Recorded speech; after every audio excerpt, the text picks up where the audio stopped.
Assalamualaikum warahmatullahi wabarakatuh. Subhanallah walhamdulillah wala ilaha illallah, Allahu akbar. Selamat pagi, semangat sehat dan salam sukses buat kita semua, khususnya petani jagung yang ada di Nusantara. Puji Tuhan, syukur alhamdulillah. Pagi ini kita masih diberikan nikmat kesehatan untuk dapat melaksanakan aktivitas kita sehari-hari. Jangan malu jadi petani, mau profesi apa saja boleh, tapi kamu harus merasakan menjadi petani. Karena petani adalah pekerjaan nenek moyang kita, pekerjaan yang sangat mulia.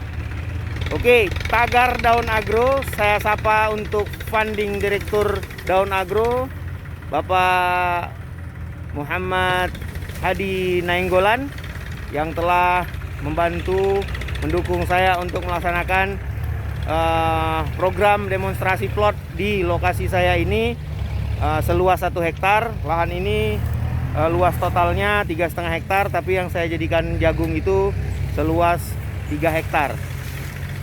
Ya, ini pekerjaan sedang dilakukan pembajakan dan rotari. Apa fungsinya itu? Mari sama-sama kita simak. Ya, Bapak Ibu sekalian, proses penggemburan atau pembajakan lahan itu berfungsi ada beberapa. Jadi yang pertama itu ketika kita lihat kondisi gulma seperti ini dengan batang jagung, kemudian dengan gulma rambatan dan lain-lain, itu fungsinya untuk mematikan gulma tersebut yang ada di lokasi yang akan kita tanam ini. Kemudian yang kedua, kita akan menambah aerasi tanah. Jadi udara yang masuk ke dalam tanah itu lebih banyak, sehingga unsur hara dan jasa renik yang ada di dalam tanah itu akan mendapatkan oksigen dan akan lebih segar lagi. Nah, kemudian yang kedua, di sini juga berfungsi untuk memberikan pencahayaan matahari agar semua patogen-patogen yang tidak bagus itu akan mati, sehingga mengurangi kita untuk pengendalian jamur ke depan. Nah, pasca dari sini kita harus lakukan penyemprotan dengan herbisida untuk menekan pertumbuhan gulma. Jadi herbisida tersebut bisa berupa Roundup dan campuran DMA untuk mematikan gulma yang akan tumbuh nanti. Jadi itu fungsinya dari beberapa fungsi untuk penanganan awal lahan ini. Kenapa di traktor? Nah, ini menggunakan sistem penanaman dengan penanaman yang disebut dengan penanaman sempurna. Jadi bukan dengan sistem TOT atau tanpa olah tanam. Ya, sedikit saya tambahi, fungsi dari di traktor ini adalah selain tadi yang saya jelaskan, kita ada tambahan sedikit lagi karena banyak sekali biomasa ataupun batang jagung, daun, rumput, gulma, serta berbagai macam jenis bahan organik. Dengan adanya di traktor, di rotari, harapan kita adalah unsur hara tersebut, unsur hijauan tersebut akan hancur di dalam tanah ini. Jadi dia akan dirotari oleh mesin traktor sehingga dia hancur, dicacah, dicincang, sehingga nanti akan menjadi bahan organik yang berfungsi untuk meningkatkan nutrisi di dalam tanah. Jadi harapannya, kenapa tadi awalnya tidak disemprot, harapannya ini akan menjadi sumber nutrisi makanan bagi si jagung nanti ketika masuk fase penanaman berikutnya. Jadi dia akan terdekomposisi di dalam tanah, akan hancur di dalam tanah. Karena prinsipnya kita menanam ada beberapa hal. Yang paling penting itu adalah daun kembali ke daun, akan diserap oleh kembali untuk daun, kemudian batang kembali ke batang, dan buah kembali ke buah. Itu prinsip pertanian organik. Maka itu sebenarnya ini bisa dibilang semi organik karena semua bahan baku yang ada di sini yang dihasilkan ini dicincang kembali, masuk kembali ke dalam tanah dan akan diserap oleh si tanaman yang akan kita tanam melalui akarnya. Sama seperti manusia, mati tanam. Kalau tanaman, dia akan kembali siklusnya seperti itu, sehingga kita bisa menjadi petani yang berpikir, belajar dan berusaha untuk memahami tanaman dan tanah kita, sehingga petani Indonesia akan lebih sukses, akan lebih maju, pola pikirnya akan lebih berjaya. Ya, kemudian harus kita pelajari bahwa yang akan kita tanam itu adalah jagung, sehingga tanah ini betul-betul dibutuhkan oleh jagung pada masa pertumbuhan hingga masa vegetatif adalah kelembutan dari tanah tersebut. Karena kita tahu karakter dari tanaman itu akarnya serabut dan tanaman itu tidak punya akar tunggang, sehingga harus kita gemburkan tanah ini terlebih dahulu, baru kita melakukan penanaman. Nah, saat ini saya mempersiapkan lahan 1 hektar untuk menanam bibit dari Daun Agro, bantuan dari funding direkturnya Pak Muhammad Hadi Nainggolan, yaitu bibit JAP 6901 Sakti yang akan ditanam di luasan 1 hektar dengan perlakuan menggunakan pupuk dari di-endorse oleh pupuk mahkota. Jadi itu demikian untuk pengolahan lahan ini. Kenapa digemburkan, apa fungsinya, tadi sudah saya jelaskan secara ringkas. Nah, apabila ada pertanyaan atau tambahan dari teman-teman, silakan isi di kolom komentar. Ya, teman-teman, masih dilakukan proses pembajakan dan rotari dengan menggunakan 3 traktor sekaligus, dan ada 2 traktor untuk membajak dan 1 traktor untuk rotari. Jadi prediksi teman-teman operator hari ini akan rampung diselesaikan hingga sore nanti, seluas 3,5 hektar. Jadi lahan ini sempat saya tidurkan selama lebih kurang hampir 2 minggu, diakibatkan oleh faktor cuaca, khususnya hujan.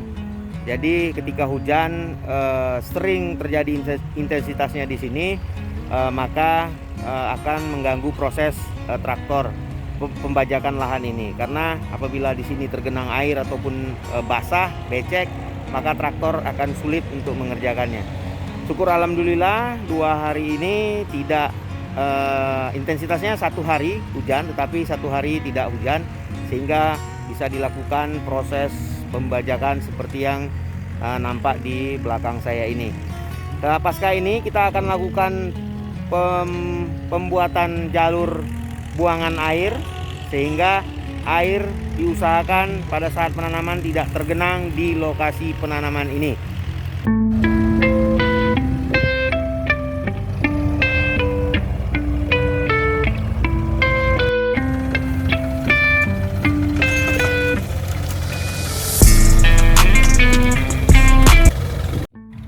Ya teman-teman, sahabat tani milenial, sebagai agripreneur petani Indonesia, jadi saya hari ini akan mendemonstrasikan sebuah alat yang namanya pH meter.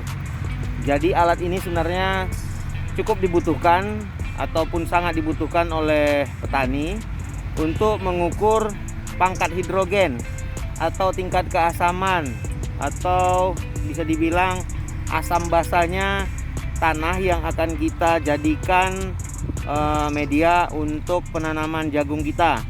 Saya akan mendemonstrasikan alat ini. Jadi ini ada on off nya, namanya pH meter. Jadi setelah saya on ya seperti ini gambarnya, dia dituju, kemudian coba kita tancapkan ke lahan jagung yang akan ke lahan yang akan kita tanami jagung. Dia angkanya di angka 6, 5,5 sampai 6. Jadi kita harus ukur beberapa titik seluas lahan kita, mungkin di random dari beberapa titik, baik di pinggir sebelah sini, di tengah, sama di ujung, sehingga kita tahu kira-kira berapa derajat keasaman dari tanah kita, sehingga kita tahu perlakuan pupuk, apakah itu penambahan unsur magnesium atau dolomit. Jadi di lahan ini tidak saya beri dolomit karena cenderung netral. Jadi pangkat keasaman itu dari 1 sampai 14. Jadi yang di netral itu di angka 5 sampai 6,5.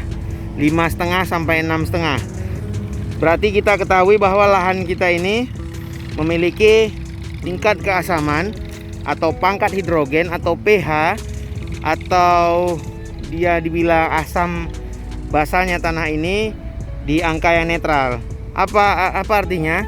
Berarti angka netral itulah angka yang bisa tanaman toleransi, bisa diserap unsur haranya oleh tanaman, bisa optimal penyerapan unsur haranya oleh tanaman. Itu fungsinya, makanya dibilang tanahnya netral. Berarti tanah itu tanaman itu bisa menyerap unsur hara yang berada di pangkat hidrogen atau pH netral di pH 5 sampai 6 atau 5,5 sampai 6, 5 sampai 6,5. Jadi posisi lahan ini posisinya di 6. pH 6 adalah pH netral, pH yang bisa ditoleransi untuk tanaman. Kita layak menanam tanaman di pH tersebut. Jadi tanpa ada penambahan unsur magnesium, fosfor dan lain-lain. Ya, masih traktor. Jadi ini proses mekanisasi, salah satu mekanisasi kebun, jagung, padi dan seterusnya, tanaman hortikultura adalah mekanisasi. Kita harus kejar percepatan untuk meningkatkan produktivitas dari lahan kita. Jadi mekanisasi sangat oke saat ini, khususnya untuk petani milenial yang malas pegang cangkol. Ya, inilah salah satu pilihannya, traktor. Mudah-mudahan video ini bermanfaat. Salam buat teman-teman Daun Agro, tetap semangat, tetap optimis. Kembalikan kejayaan petani Indonesia Nusantara. Salam petani jagung, salam Daun Agro, sukses buat kita semua. Amin amin ya rabbal alamin. Salam Daun Agro, salam satu hobi, salam semangat teman-teman semua.